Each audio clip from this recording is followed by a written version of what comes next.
হরে কৃষ্ণ, রাধে রাধে। বন্ধুরা, আপনারা কেমন আছেন? আশা করি ভালো আছেন।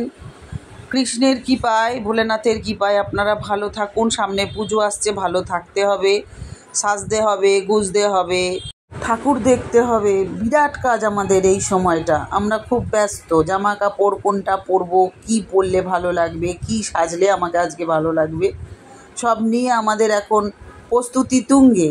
যেমন প্রত্যেকটা জায়গায় প্যান্ডেলের প্রস্তুতি তুঙ্গে, সমস্ত জায়গায় ক্লাবে পুজো হচ্ছে, যেখানে তারা থিমের পুজো করছে, তারাও মোটামুটি প্রস্তুতি শেষের দিকে। যারা বড় পুজো করে তাদের তো 6 মাস আগে থেকেই প্যান্ডেল শুরু হয়ে যায়, সেটা তো আপনারা জানেন। তো যাই হোক, পুজোতে ভালো থাকতে হবে, সুস্থ থাকতে হবে, আনন্দ করতে হবে। তো আনন্দটা 1 বছর পরে আসে, আমাদের আনন্দটা নিতেই হবে যেভাবেই হোক। কী বলেন বন্ধুরা? তাই তো। তো আজকে এই ভিডিওর আলোচ্য বিষয় হলো শুক্লপক্ষ এবং কৃষ্ণপক্ষ। আমাদের অনেকেরই প্রশ্ন, শুক্লপক্ষ অ্যাকচুয়াল কী, কীভাবে এটা জানা যায়, আর কীভাবেই বা শুক্লপক্ষ হয়, কৃষ্ণপক্ষ হয়, সেটাই আজকে বিস্তারিত এই ভিডিওর মাধ্যমে বলবো।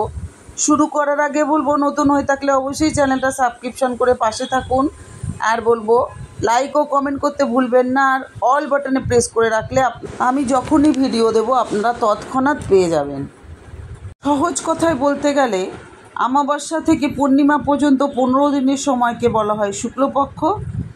আর এই সময় চাঁদের আলো কিন্তু উজ্জ্বল থাকে, চাঁদ থাকে গোলাকার।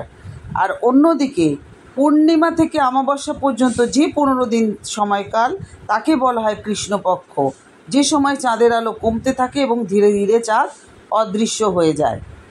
ছোট করে বলতে গেলে, শুক্লপক্ষ হচ্ছে চাঁদের আলোর বৃদ্ধির পর্যায়, আর কৃষ্ণপক্ষ হচ্ছে চাঁদের আলোর হ্রাসের পর্যায়, অর্থাৎ কমার দিকে। হিন্দু পঞ্জিকা অনুসারে চান্দ্র মাসের একটি মাস 2টি পাক্ষিকে বিভক্ত।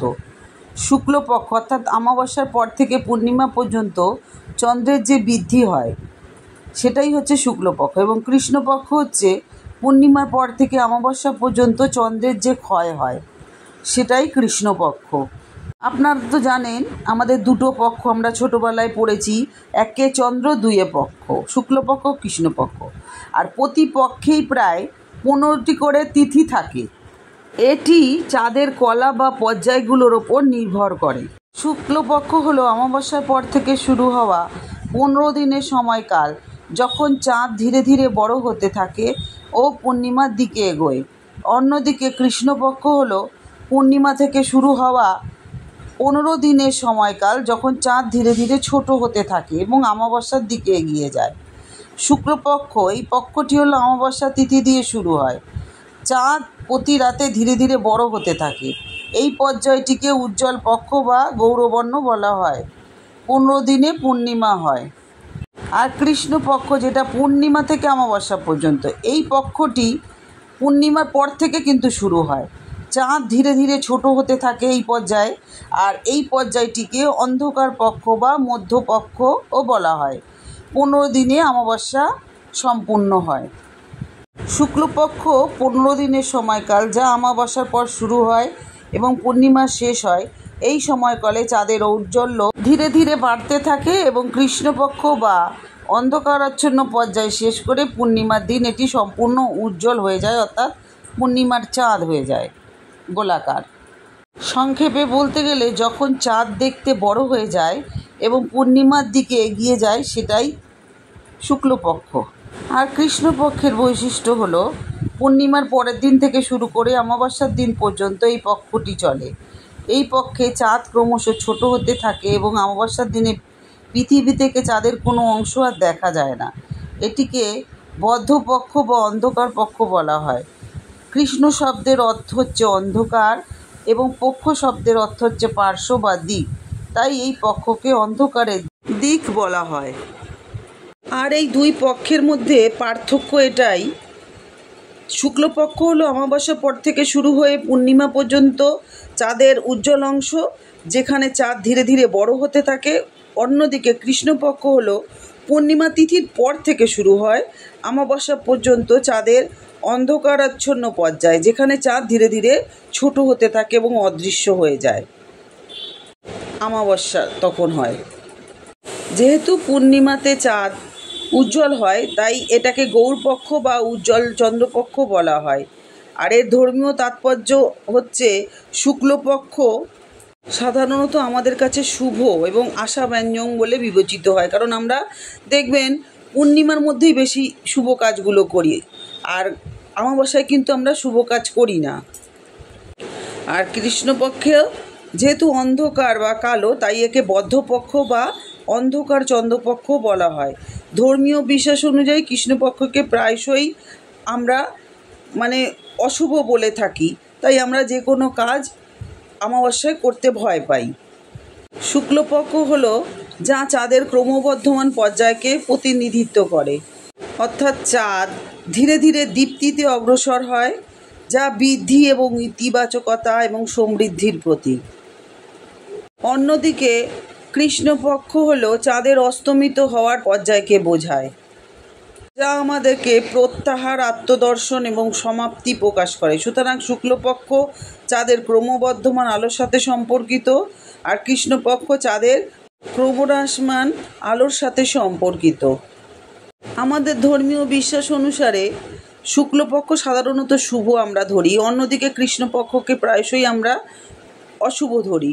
এই বিশ্বাসের মূলে রয়েছে চাঁদের প্রাণ শক্তি এবং আলোকসজ্জা, যা উজ্জ্বলতম বৃদ্ধি এবং সমৃদ্ধির প্রতীক হিসাবে ধরা দেয় আমাদের কাছে, যার জন্য এই পর্যায়টি আলোকসজ্জা এবং শক্তির ভারসাম্য বয়ে আনে বলে জানা যায়, যা এটিকে নতুন উদ্যোগ, আধ্যাত্মিক অনুশীলন বা গুরুত্বপূর্ণ আচার অনুষ্ঠান শুরু করার জন্য একটি আদর্শ সময় হিসাবে গড়ে তোলে।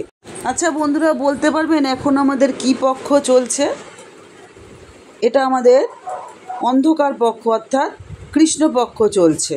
এরপরেই মহালয়া আসছে, যেহেতু আমাদের এক অমাবস্যা পড়ে যায় মহালয়াতে, তাই এটা কৃষ্ণপক্ষ। হিন্দু পঞ্জিকা অনুযায়ী প্রতি চান্দ্র মাসে মোট 30টা তিথি থাকে, যেটা দুটো পক্ষে বিভক্ত হয়ে যায়, শুক্লপক্ষ আর কৃষ্ণপক্ষ।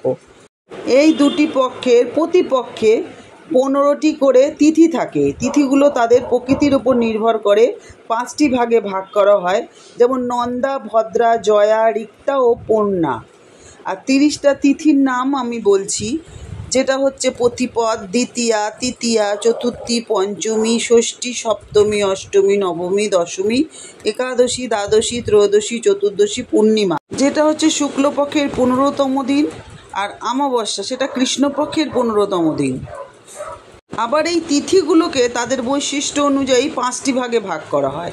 আমি বললাম ওই যে নন্দা, ভদ্রা, জয়া, রিক্তা, পূর্ণা, সেরকম নন্দাতে হচ্ছে প্রতিপদ, ষষ্ঠী এবং একাদশী, আর ভদ্রাতে হচ্ছে দ্বিতীয়া, সপ্তমী এবং দ্বাদশী, জয়াতে হচ্ছে তৃতীয়া, অষ্টমী এবং ত্রয়োদশী, রিক্তাতে হচ্ছে চতুর্থী, নবমী এবং চতুর্দশী, আর পূর্ণাতে পড়ছে পঞ্চমী, দশমী, পূর্ণিমা ও অমাবস্যা। পূর্ণ হয়ে গেল। তিথি কি? হচ্ছে তিথি নামের অর্থ হলো তারিখ, চন্দ্রদিন বা চান্দ্রমাসকে বলা হয় তিথি। তিথি বলতে একটি নির্দিষ্ট চান্দ্রদিনকে বোঝায়, যা সূর্য এবং চাঁদের মধ্যবর্তী একটি বিশেষ কোণের ওপর ভিত্তি করে নির্ধারিত হয়।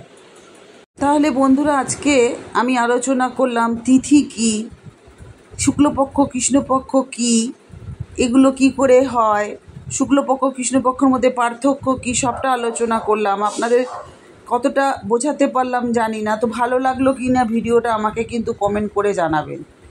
আর এরকম ধরনের আর কি ভিডিও দেখতে চান সেটাও কিন্তু জানাবেন।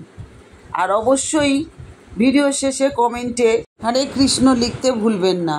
তো বন্ধুরা, ভিডিওটা ভালো লাগলে যদি মনে হয় তথ্যমূলক, অবশ্যই আত্মীয় স্বজন, বন্ধুবান্ধবের সাথে ভিডিওটা শেয়ার করে দেবেন। আর বলবো, এতক্ষণ আমার সাথে থাকার জন্য আপনাদেরকে অসংখ্য ধন্যবাদ। সবাই এইভাবে পাশে থাকুন, সাথে থাকুন। আর বলবো, আজকে আসি, আবার দেখা হচ্ছে নতুন আর একটা ভিডিও নিয়ে। শ্রী বিষ্ণুর কাছে এটাই কামনা করি, সবাই সুস্থ থাকুন, আনন্দে থাকুন। জয় ভোলেনাথ।